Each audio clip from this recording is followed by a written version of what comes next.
today we are with my girl, Serena. She is phenomenal. She's literally flipped hundreds of properties while traveling the world and is literally the queen of systems and a fellow Enneagram 7. I actually haven't talked that much about Enneagram 7 on the podcast yet, but we can go into that later.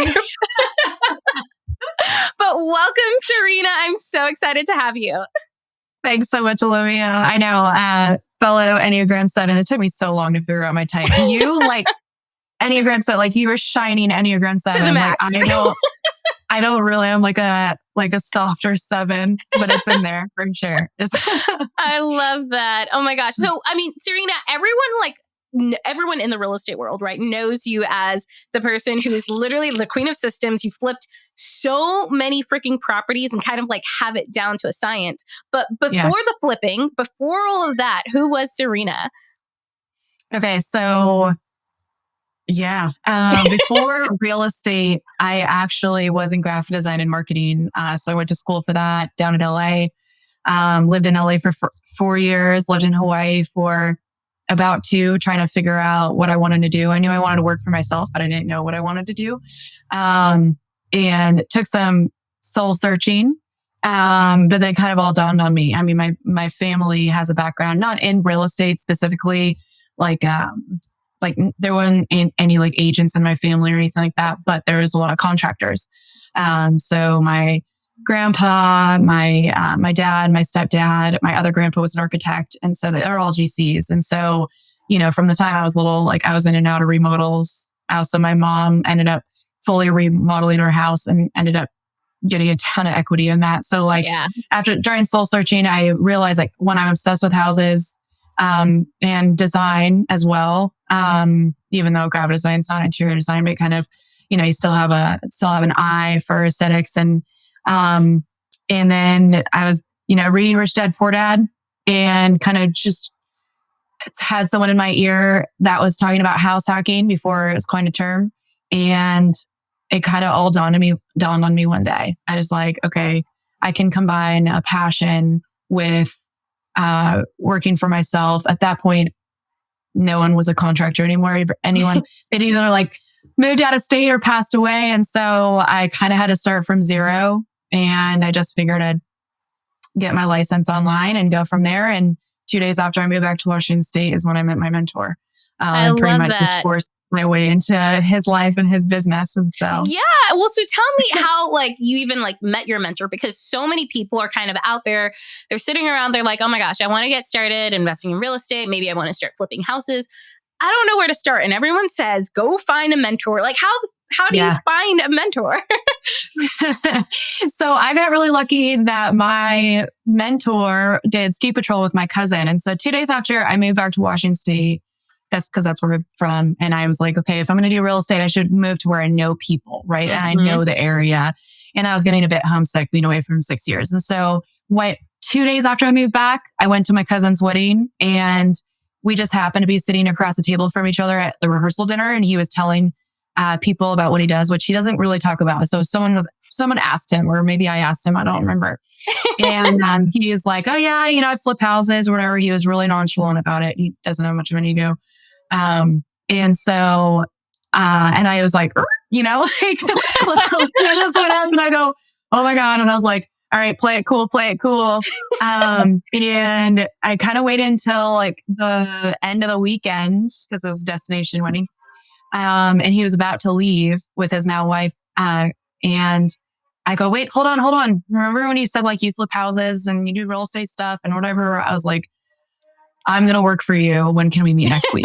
So I didn't know like if it would end up amount to anything, but I mean, real estate is all about connections. The industry, all about connections. You never know who is going to like be such a great asset, a resource to you, or, you know, just network, right? And it just so happened that he was like, holy crap, I'm flipping 20 houses at a time. Yeah. And it was just him managing the remodels. And he's like, I think I need an assistant. And so, you know, starting off as that and just learning as much as I possibly could.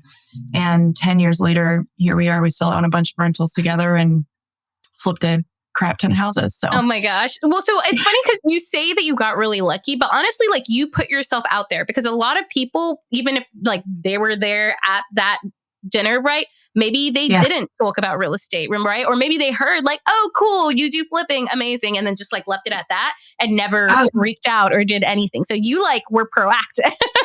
Right. I didn't even have my license at that point. So, looking back, I could have thought, oh, what do I have to offer this person? I don't. So I'm not going to say anything. I'll wait until I can provide. It's like, no, I was like, I'm going to work for you. Like, I'll do anything you need. Right. And I even said, I'll intern. I'll do it for free. And he was like, I actually want you to work and stay retained. So like, I'm going to pay you.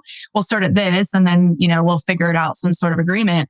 And we ended up just being a really great like yin and yang for each other. And it took off. But yeah, just putting myself in that position where I was like, I am going to do this. So a lot of people will come up to me like throughout my journey and they wanted us as mentors, which was great.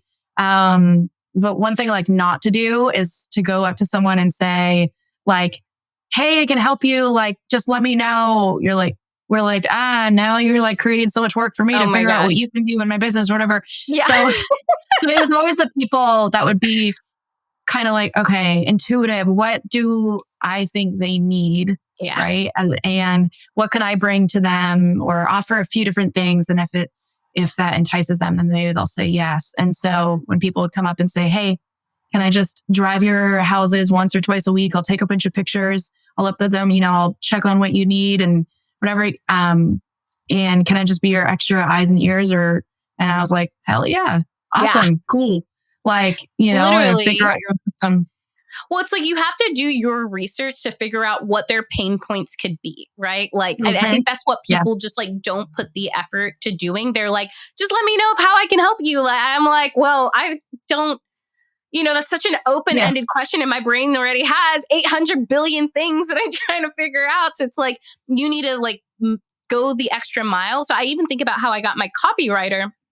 He had messaged me multiple times on Instagram, like kind of like a cold DM, but like wasn't trying to sell anything at the beginning, wasn't trying to, be like, I don't know if you get messages like these, but I get literally so many messages from like random people, like copywriters, or let me grow your Instagram account. And I'm like, literally, please like get away from me.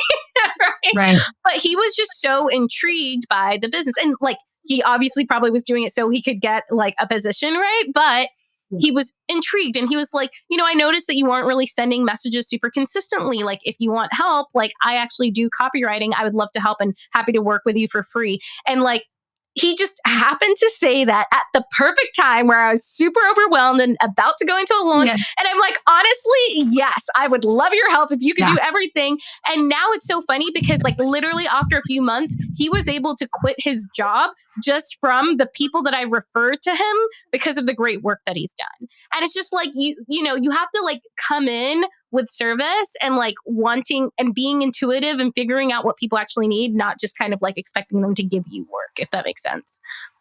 Exactly. Like we have to make so many decisions every single day that if you can like eliminate as many things that we have to then decide on and create like a job description for you, then if you can create, like you said, do the legwork to figure out what the needs are that your potential mentor could need, and then deliver that. If you know, and a lot of times like deliver it if it were me and I was a copywriter, I probably would have looked through all of your content, written up like the best things of content you would need and just like, here you go. Just letting you know, like, I wrote this for you. You can now plug this in and hopefully this has taken some load off of your week for your content creation, right? Yes. Or figured out a plan. Here's how I've helped other people. Here's how I've helped them stay consistent. We post this time. I'll post something. Here's an example of what I want to post. Does it sound good for you? Good to you? And we do this for like 6 months, or, something like that. And then all you have to do is like, yeah, hell yeah. Okay. Let's do what we can. I love that. Something I also love that you said is like you move to where you actually know people, right? Because so Mhm. many people always ask like, where should I start investing in real estate? And it's like, well, where do you know, what areas do Yeah. you know of, right? Because that's Yeah. going to be your edge in comparison to everyone else who's also trying to buy real estate in that area. If you have either people somewhere or if you know a location, that's such a great spot. Or if you know of any other investors in a certain location, go to where they are because you can leverage their knowledge too. Yeah, absolutely. I actually just moved to Houston and I'm going to start ramping up flipping again. I took some time off and knew I was going to move. And so we've just been driving the areas like Yeah. crazy and getting to know like all the nooks and crannies. The city is, it changes block by block. And It does. understanding the neighborhoods. And we're going to go to networking events and start meeting people as much as possible. We've already met. Luckily, we're down in the South. People are so friendly here. And so we've already met like a bunch of neighbors, and one of them has multiple rentals and he knows contractors. And so like my boyfriend's just walking our dog and met him. And then we just said, hey, you want to grab happy hour in a couple of days? And he was thrilled, and so just asking, like, Mark Victor Hansen, I believe his name is, like he wrote a whole book called Ask. Oh my gosh, I love that. Yeah. And it's all about asking. Actually, we were in a mastermind and he came in and did a whole speech for us. And he was talking about his book. And I went up to him right away and I said, hey, just asking here, do you mind if I have that copy and will you sign it for me? And he goes, say what you did there. I love that. Oh my gosh, that's so good though. Yeah. And so looking back 10 years ago, I didn't quite ask. I said, I'm going to work for you. But it's same kind of thing. Like, putting yourself, you're never going to get there if you don't take the step, take the initiative. And you have something to offer anybody, right? You have to start somewhere. And if you're willing to learn, that's all that matters. Completely. Amazing. So you started working with your mentor. Like, how did that progress? Because, you've flipped. How many homes have you flipped? I'll say about 125. That's insane. Full gut, down to the studs, remodels in the Seattle area. So most of our houses were pre-1950. Yeah. That is insane. Well, because I know it's so funny. I remember this was even before I got started investing in real estate. I was considering getting in, and this was someone from work, and she was like, yeah, we flipped a house. It's like way harder than you think. You probably shouldn't do it. And I was like, wait, you flipped one house? So I guess it's like, for anyone who's maybe like in that mentality, maybe they have an uncle or someone who's flipped one house or maybe two houses and they're like, oh, you probably shouldn't do it. What's something that you would tell them?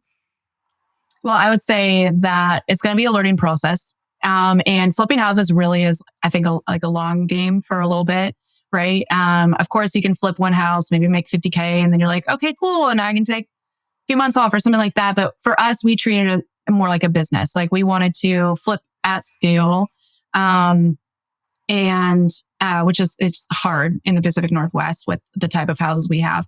And what we just tried to create as many systems as possible. Like we took even the first flip, what I tell investors, I work with, novice investors all the time, consulting them. I go, your first flip is don't write it off as like, all right, good, that's done. Let's start a renew in a completely different process. Like start with the first one. And when you're creating a scope of work, like start that as your foundation framework. Yeah. Document your process, like what you did. Like, did you drive it every week? How many like pictures did you take of it? Like start really thinking about your processes and what you did. And that's your foundation. And that's what you're going to start tweaking to get better for your next one. Totally. A lot of people are like, oh, that went terrible, so I must have done nothing right. That's not true. If you got it to the finish line, you did a lot right. It probably just was really stressful and you took like a lot of like turns and like down the wrong way. Right. And so, that's from day one. Like what was very apparent when I started with my mentor is that virtually like had no system. Like the only system I think like had is their lock boxes on the property. Oh right? my God.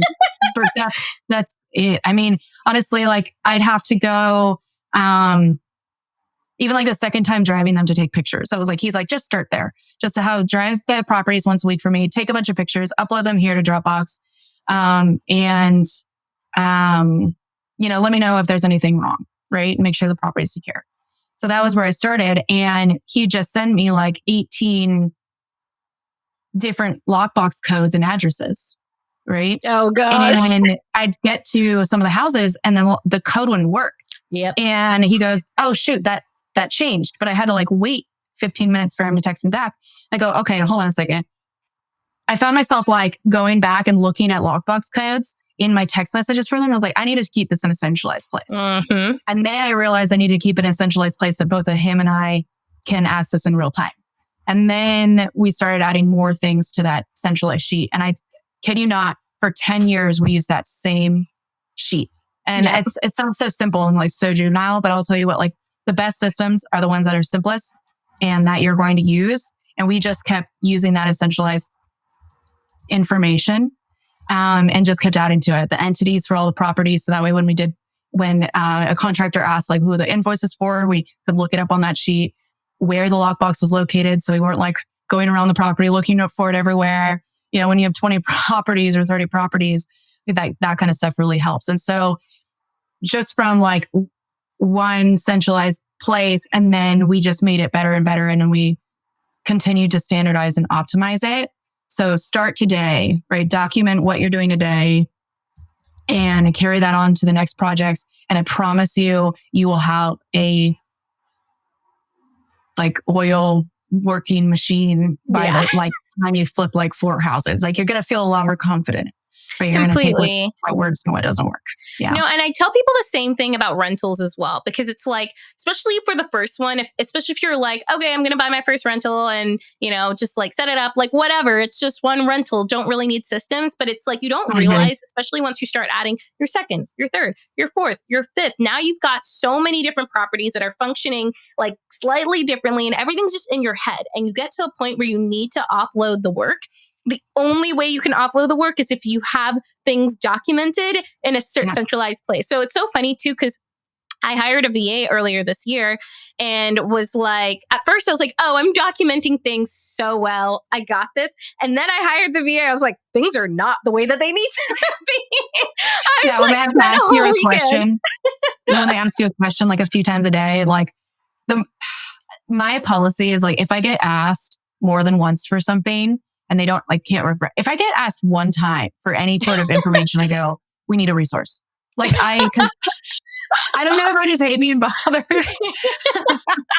Or like as a 7. I just realized my necklace is 7. So that's funny. I'm obsessed with Enneagram. Go look it up if you don't know what we're talking about. But I don't know if it's because like I feel like then people are like controlling me or like controlling my time, or now I have to drop everything to then give that information or type it out in a way that they understand. I'm like, I would rather have control over that and put that information together on my own time planned and then give it to them beforehand. Like I'm really, really, really big. When people hear systems and processes, they're like, I feel like they're like, oh, I don't know what that means. I'm not an engineer. I don't know how to build it. Literally just start putting the information down from your head to places and give that information to people before they need it. Yeah. And that will save you so much time. And that is a system in itself for all of the different facets in your business.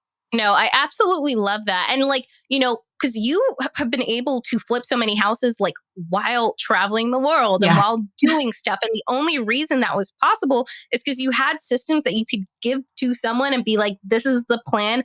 Follow the system. Yeah. Here's the plan. Here you're trained on this system for quality control of our property and knowing when I want information, right? So like I created a framework for them to say, hey, this is the information I need. This is when I want it. And then you pretty much just press go. And as long as people are also accountable for that, right? They know that they're accountable for it. They lead themselves in knowing I just need to do these 1, 2, 3 things. And that's my job. And I do this every week and I send it to them. I'm just getting a bunch of information to me And then I get to decide what to do with it. I can either then raise flags and say, oh, shoot, this isn't going to work. Let's revisit. Or I go, yep, everything's working perfectly. Thanks. And it just becomes this machine. And so, yeah, traveling, I used to travel to South Africa a lot for like a few months at a time. And so as long as I really focused on the planning part in the beginning of the project, and making sure we had everything that we wanted for a complete package, which would be like a detailed scope of work. And that built over time. We didn't just start. We used to put our scope of works on just Word documents, like 1-page Word document for a whole flip. Like that is not, now we have like a template of like 450 lines or 500 lines or something like that. Totally. But even for beginners, like starting with that one document, like just start there. Just start there. Yeah. You just start there. And then you'll know, oh shoot, I wasn't clear enough on that scope of work. And it created a conflict with my contractors. So now I need to know, I need to have clearer verbiage on there. And we started out with a framework and we just kept building it. So it started as like just a simple Excel sheet. And then I just started adding stuff into that template. I just take that template for a new project, delete what I didn't need. That's the biggest thing, is like have everything you think you'd ever need on it. And you can just delete it, take away so you don't forget. I always joke, I can't tell you how many times we forgot to install the dryer vent before drywall. And then by the end of the project, we're like, oh shoot, there's no for the dryer vent. That's stupid. And so I was like, put that on the template. Yes. So we'd have our detailed scope of work. We'd have the finishes all chosen pretty much. Fixtures, everything. Even if we were ordering them, we'd figure that out ahead of time. So that way I had an assistant and she could order them. And I already visited that once. I already visited the comps. I figured out the level of finish it needed to be, what type of fixtures that we're putting, and the links to all the sources to order it. We'd also have floor plans. Even if we were doing even just a small alteration, maybe just taking down a wall or two or whatever, I'd always have floor plans because they're just such a key resource for your contractors. Totally. Where you don't have to be on site with them to tell them and remind them, oh, this is what we wanted. And they can just refer to that. Completely. And people don't realize how important floor plans are. So like, we do interior design, and it's like, if you don't have accurate floor plans, we cannot design this for you, because we've had this issue way too many times where it's like, okay, you say that thing is 8 feet, but really it's 7 feet and it's not going to fit through the door. And it's like, if we don't have those accurate floor plans, like that's when you start running into issues. Yeah. The other thing is like when you come to order things and you're like, oh shoot, my contractor's not available to give me some sort of, I have to go measure it myself. No, I can just pull it up on my computer and then measure it from there. You don't have to go to the property as much. You are already having the property there. And so, to reference. And so floor plans are so key. I mean, if you can find, a drafter, and in the beginning, now I just quickly do them, but which I shouldn't do them, but it's like one thing I can't give up, because we used to have a drafter. We just paid like $300, $400, and she would do just very simple floor plans, and then we'd kind of white out and draw up what our revisions were, and then she would send us the revisions. We kind of go back and forth. Now I just created, we did a little bit like more extreme remodel, so it's just like best if I just could bust out like 4 or 5 options to figure it out. But anyway,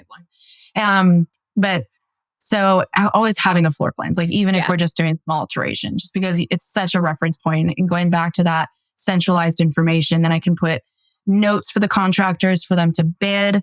Contractors prefer it as well, because then they could even send you like a preliminary bid off the floor plans before they actually go. And so you get bids faster, you can make decisions faster. Everyone just prefers it.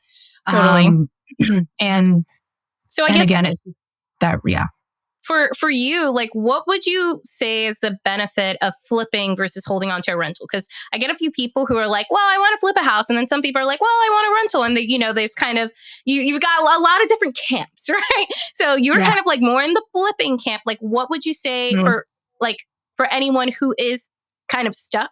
What would you say to the person who maybe is trying to decide between flipping or buying rentals?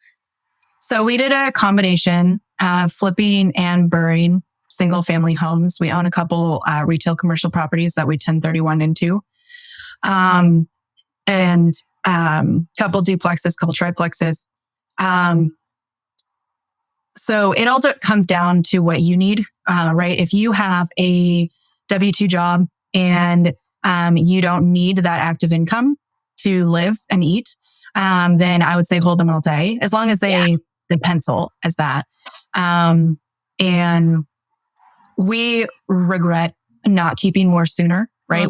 We'd be sitting on so much more equity. We didn't start keeping until like 2017, 2018, when we started flipping all together as a team. My mentor had flipped before, but 2015. And so we didn't start really burning till I think 2018. And we regret that, obviously. Yeah. Since the values jumped up so much. I would say like keep as much as you can as possible, right? Real estate in the long term always goes up. But if you need that active income, that's where you can kind of do a combination. So what we would do is we would try to keep everything, but then we also needed to sell some to eat and be able to invest in other things, right? To have that income. And then, and we would sell the ones that wouldn't be as good as the rental. So if we were going to burn them and we had to keep a bunch of money in after the refinance, or they just wouldn't cash flow, or just not in an area where we wanted to like risk with the type of tenants there, then we would just end up selling it. Okay. But keeping the ones, being able to cherry pick. And that's the nice thing about doing 6 to 8 rehabs at a time. Yeah. Cherry pick that. Totally. So I guess what did a typical deal look like for you? Like what was your buy box and how much were you expecting to make on a typical flip? So mainly single family.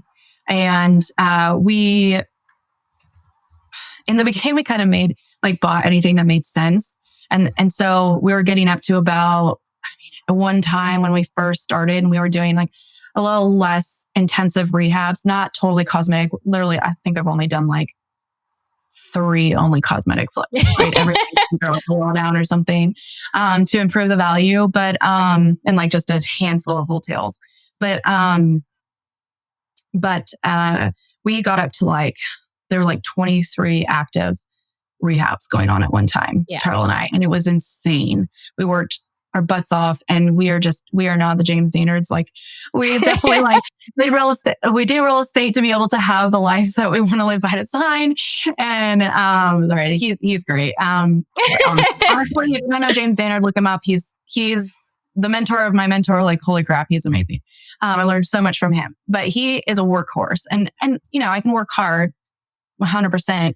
But we also wanted to have a life as well, and we weren't having a life. So we tried to scale that down and try to hire a project manager. We went down to about 15 rehabs at a time, and just realized we were buying everything that made sense. And after 2017, which was just our most stressful year, at the same time, we're also going up to $1 million to 1.2 RVs and a lot more expensive rehab, $250,000 rehabs and everything. And we're no, let's find where our sweet spot is, because in single family real estate, unfortunately, there's only so many pieces of the pie that you can also distribute out. Yeah. And so we had to keep our team small. And so we just figured, okay, we're going to stick between 6 to 8. We could go up to 10 rehabs. We're going to not just buy anything that makes sense, but we want to strive for 20%. We will likely say 20% ROI cash on cash. And so for anyone who doesn't know what ROI or cash on cash is, it's just return on investment, and then cash on cash return is basically another form of return on investment. Essentially, it's based off of the cash that you're putting in. So make sure, if you don't know what that is, Google it. Yeah, so it's prior to any financing costs. So if we, we always leveraged a private money. Sometimes we went into hard money if we tapped out on our private money investors allowance. But that would be our cash on cash, before factoring in hard money costs. And so then we'd go down to 15% if it was enough skin on the deal where like maybe it was a higher price point. And so then we'd look at the profit like, okay, we're going to make at least 60K, but it's a 15% ROI cash on cash. Okay, we'll accept that.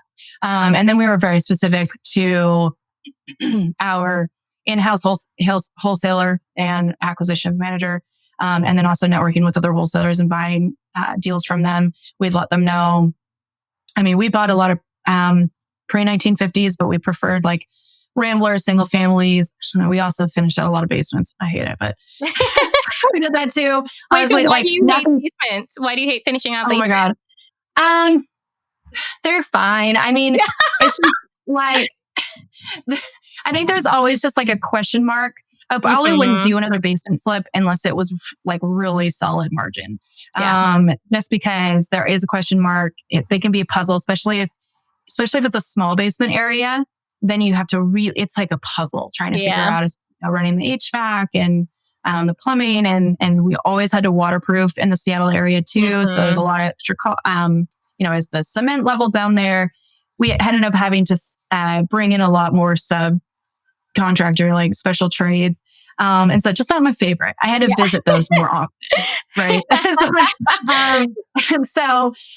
But we weren't scared. We told them, hey, we're not scared. We love hoarder houses. Like, we're not scared about big junk removal. I mean, we have spent sometimes like 20, 30K just on removing. Oh my gosh.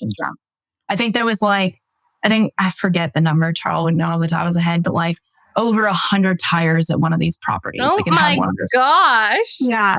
Huge, like it was almost like they were doing an auto shop in the back, massive garage shop behind the house. And there was, over 100 tires we counted. So, we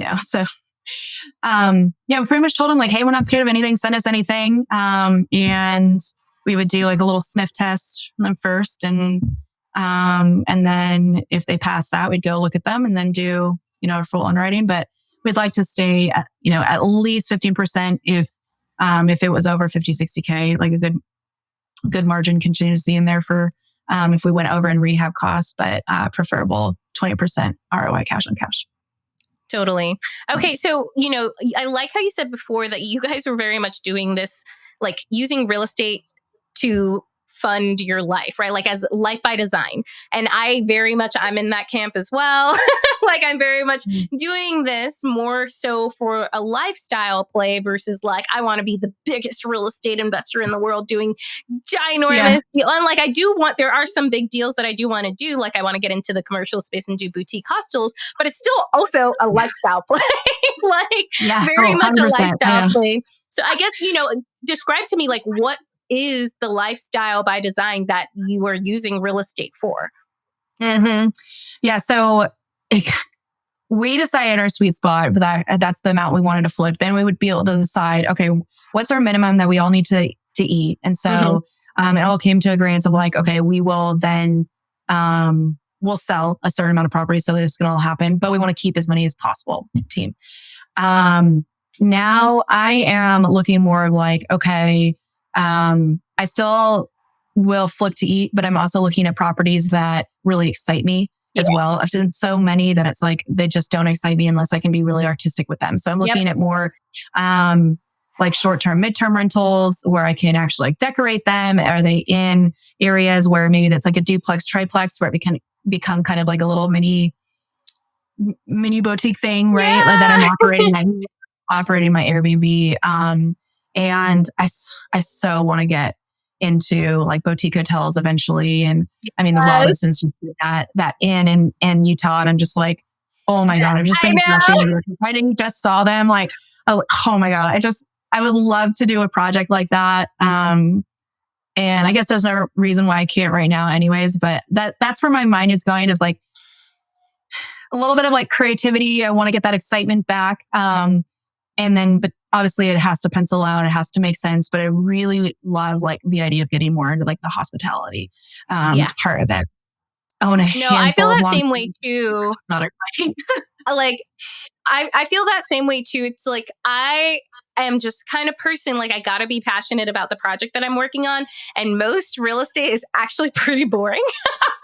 Right? No, Like, 100%. and Yeah. like, I don't know what it is. It's just like, I need something that like lights me up and makes me feel like I'm doing something fun versus just like, okay, Yeah. I'm just going to get another long-term rental. And some people think I'm absolutely crazy. They're like, no, I literally don't care. It just needs to bring me income. But I find myself like resenting the property if it's something that it 100%. just like doesn't light me up. Oh yeah, no, I feel you for sure. I mean, yeah, there's some projects that I got really excited about and some that I was like, this thing. I'll tell you what, the best day of your life when you film a lot, when you flip a lot of houses, is the last day you ever have to visit a property that you flipped. I'm just going to throw that out there. But people are like, oh, you flip houses. It's so cool. It's so exciting. You get to like design all the time. I go, when I was flipping whatever, like dozens of houses at a time, I was like, the last thing I wanted to do was spend time picking out the finishes. Oh, and yeah. I have a design background. Like I love like, because we also had to do it on a certain budget, and maybe we could have gone more high end, but at the same time that would take away from our lifestyle and being able to travel. So that was another thing is at the more higher end we got, the more construction we had to manage just to make it work in the market that we were in. And we just decided that took away from our systems. So we were building these systems and they really worked best for the low to mid range of houses. And so we were like, let's not do any high end anymore. Let's actually go back, which to boring stuff. And so that we could fit that into the systems and then be able to go have lives that we want. And so I kind of want to do things differently now. Like I want to get excited about the projects, and think of a little bit bigger with the projects. And so it just really comes down to like what you want as an individual, what's going to keep your fire going too.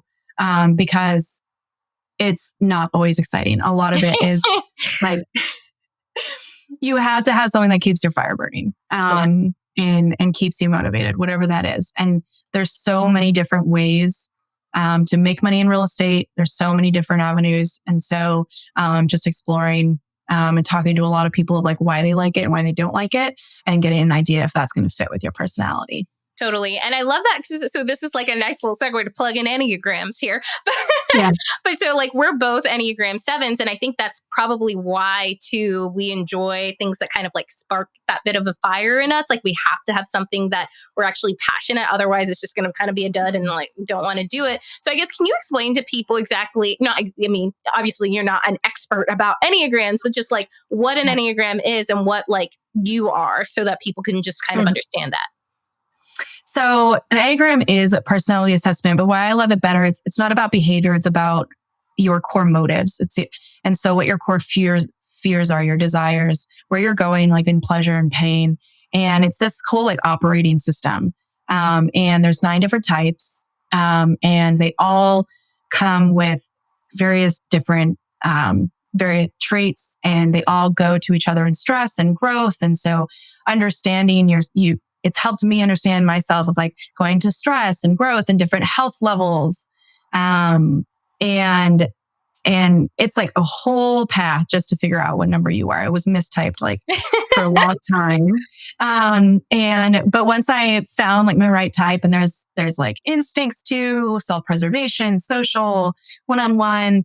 And so there's like 27 variations of these numbers, and they really help in relationships tremendously, especially in your intimate relationships, with friends, family, and then your significant other, being able to understand how they communicate, also what triggers their fears or anxieties or anger or whatever. And so, what it really helped me when I finally got typed correctly as a self-preservation 7 is, oh my God, I am a visionary. I've been acting as an integrator this whole time. And like, yes, I love actually figuring out the integration, because I like problem solving, which is 7 goes to 5, the investigator and growth. And so they definitely like, to me, like I want to investigate and figure out solve problems, and it's exciting. And I can have this big picture vision and have everything works together and things like that. And so I was like this integrator for a long time behind the scenes. And when I finally got, correctly typed as a 7, which is this visionary, and they're kind of like the butterflies of the Enneagram. Like, I hate their like very stereotypical description Girl, of them because no, you are a butterfly. I know. They are very like that studious and like cool, smart and quick-witted and like, and actually love research and love like deep diving into things or whatever. They're not just like some whimsical unicorn, which can be on the outside. I'm a bit of both. Definitely a bit of both. I know. You're a 1-on-1 7. I'm a self-preservation 7. Yeah. And 1-on-1, I think, is my second instinct. Anyways, but I know the rabbit hole. But it helped me figure out so much more about myself. And it also gave me permission to be like, oh, man, I am this creative. I'm this visionary. Mm-hmm. Like, let's create this vision for myself instead of just going, okay, this is what I've always done. I found myself actually kind of running away from the flipping. I created all of these systems to take myself out of it because I was like, this is painful. So as an Enneagram 7, we hate sitting in pain. It's our biggest fear. Yep. We hate the mundane. We hate the routine. We want to create. We want to problem solve. We want to, depending on what your instinct is build a community or bring people together, and create resources and see this momentum. And I just felt I was not having that momentum. And I just tried to run away. I tried to travel. I set up the systems as a way to survive, literally. I tell people this, like, if on my DISC profile, I'm actually like a DI. Yeah. And my C is actually the lowest, which is like analytical one. Yeah. And so, yeah, I'm like really high D and really high I, and then my S and then C. I am too. I'm high I. Well, I'm highest I and then high D as well. Yeah. But in my adaptive state, my C was like up here. So there's a difference of like 40%. And they're like, oh, shoot, you're not in the right role. Like, no, I'm not. So I have to figure out these systems literally to survive. So I won't like burn out and quit. Right. Yeah. So that's really how I problem solved to figure that out. That's so interesting because I realized I did the same in my corporate job. Like I literally like tried to automate as much as possible so I wasn't involved. I would like create the system so that all of like everyone who worked like in other things, it was like their decision. Like they were the ones who had to figure it out, and I would have to just like sign off at the end and go. Yeah, with the whole like figuring out the information on your time and then giving it to them. It was because every like phone call where I had to sit down and then problem solve felt like control. Yeah. Like the other thing is I'm like a 7, 2, 8, and 8 is like another Enneagram type, like within my tri-type structure. They hate being controlled. So either 7 or 8 they both loathe being any sort of type of control over their time or resource or anything like that. And so that was big for me. I was like, how do I think ahead proactively to be able to get so much information to them that I can set the right expectation for them so they can make their own decisions and it's going to align with what I want. Totally. Right. And so instead, like running away from what was going to cause me pain actually did such a service in the business to help it run more efficiently and effective. And so it's just kind of funny how it like, I didn't really lean in. Like I was like trying to like, really serving me in the long run. And now I have all of these systems I created that work really well. Oh my gosh. Well, that's the thing. It's like we learn in our pain. We really do. Like we learn how to navigate different situations. We create systems and processes so we don't have to feel that way anymore. And it's like anything you do, there's always going to be some painful parts of it. So you might as well like learn how to create those systems early. And maybe it is through something painful because you can then take that and use it for things later down the line so that you can live more in your truth.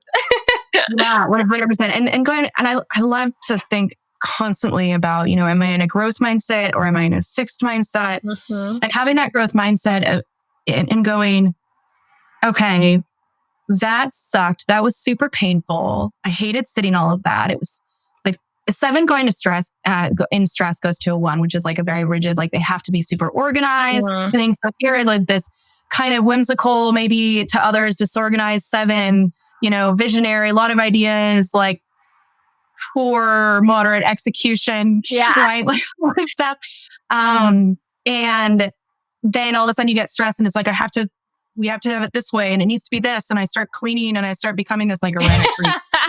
Like, it's so weird. They're like, you didn't care. You're so fun over here. And then now you're like, almost tired. And I was like, okay, I don't want to go there. And so, but having that growth mindset and going, it doesn't have to be this way. Is there something that I can change? Be more proactive, think ahead, problem solve here, create a structure, a system for my team. What do other people need? Get feedback, effective to build a structure and a system that setting the right expectations to your team. And then essentially like decentralize your leadership and going, all right, I'm going to take myself away. You guys are empowered to make your own decisions. Here's my expectations. Here are the plans. If it falls within any of that, then come to me. This is the information that I want and when. And I can't tell you like how much relief that takes, how much, I'm really big on taking the pressure off of yourself and putting it back on the tools. So in that growth mindset, going, okay, what tools can I create that is going to be better next time? I'm not going to just judge this at face value and go, I did a flip. It sucked. I'm never going to do it again. Right. Or I've done this rental. It sucks. I'm never going to do it. It's like, no, like, what can I do better next time? Yeah. And let's try it. And so just failing forward, cliche term, like that is really what you have to do. And eventually you're going to get to a place where there's a lot less, I think, abrasion, like and it's flowing. It's the momentum. It's actually working. And so that was the experience of a lot of my journey, but it was a lot of pain, and you learn through the pain. For sure. I know. And it's so funny because like my motto this year is very much like, this doesn't have to be hard. How do we make it easy? And a lot of the time that looks like putting systems and processes in place or delegating it out, which requires some systems and processes, or just like not doing it. Yeah. And it's like, I'm telling you, we had a team of about 4 and other people on my team, either like they didn't have the time or they were not detail oriented. Right. Yeah. So I had to figure out like systems. Okay. What is the easiest, like simplest that they will follow? I don't have to do extra teachings. A lot of things with flipping that I found was a challenge is that you do like a staging flipping like every few months. And so you're not doing that same repetition over and over and over again. So it's really hard to go, okay, we did this planning phase for this project in October. And now we're starting our next one in January. That's a 3 months difference. Yeah. So you're like, okay, I'm going to change the process like this. And now I have to wait 2 months to see if it actually works. So it was like such a gradual, gradual time to figure out if things even worked or not. And I had to create it as simple as possible. So sometimes it took me like a whole year to like optimize some sort of system that would work for everyone on the team. And I'm telling you, like whoever's listening to this, like systems and processes, if they're complicated, they're not going to work. People are not going to follow them. Keep it as simple as possible. Keep it easy. Yeah. Like the whole work smart, not hard. Yes, thing. Exactly. You love working hard. Great. Just turn that into like, it has to be scaling. simple. Yeah. And right? it does. Instead of making it hard work, like in the grind. Like if you want to work hard, you want to work long hours, you want everything like that, figure out the simple first, how to standardize, optimize your systems, and then scale. Amazing. If you just want to sustain and go live a life, do the same thing, but don't scale. Right? Yeah. So, yeah. I mean, it's such a simple equation, and keep it simple. No, I love that. Amazing. Well, we are reaching the end of the interview here. So I'm going to ask you the last 3 final questions that I ask every single person. Number 1 is, what does your ideal perfect day look like? My ideal perfect day. It's definitely sunny. Yeah. I know if for anyone who's on YouTube, I've like moved my camera and myself so many times because the sun is just like coming. I'm in San Diego right now. The sun is like beating through. I was like, you're in Colorado. There's a palm tree behind. I don't know. I go back tomorrow. Like, where's Serena in the world today? I'm sure your friends ask that all the time. My perfect day would definitely be like adventures, doing something fun, something to challenge myself with my people. My tribe, I love them to death. Like I can't live without them. Learning, pushing, doing some sort of development, myself, having fun, adventures. Such a 7. We love our intense experiences and living life to the fullest and trying everything that this world has to offer and the variety of it. If you are really resonating with that, you're probably a type 7. But yeah, that would probably be my perfect day. I love that. Okay. Question number 2. What is your mantra? My mantra. Yeah. Or just something you tell yourself over and over again. Everything that I need is within me. Ooh, I love that. It's so true though. And it's so funny because, there's always so much good that comes from like mentors and coaches and stuff like that. But sometimes you also just need to sit with yourself because you have the answer inside of yourself to really make the final decision. Yeah, I love it. Like, Keisha says it all the time is like, if you have been gifted the vision, then that means that you already have the tools to bring it to reality. Yes. Like if you already have in your mind this vision of where you want to go and what you want to do, like just break it down into pieces. Like you can figure it out one day at a time. And if you don't know the answers, you can probably find it online or network, meet people that do. Like people are so willing to help and to share their knowledge. And so, that too is trusting that, and going back to that mantra is that if I, as this visionary, I want to create, if I have that vision in my mind, everything that I need is within me to achieve that. Love that. Okay. Last question. What does wealth mean to you? I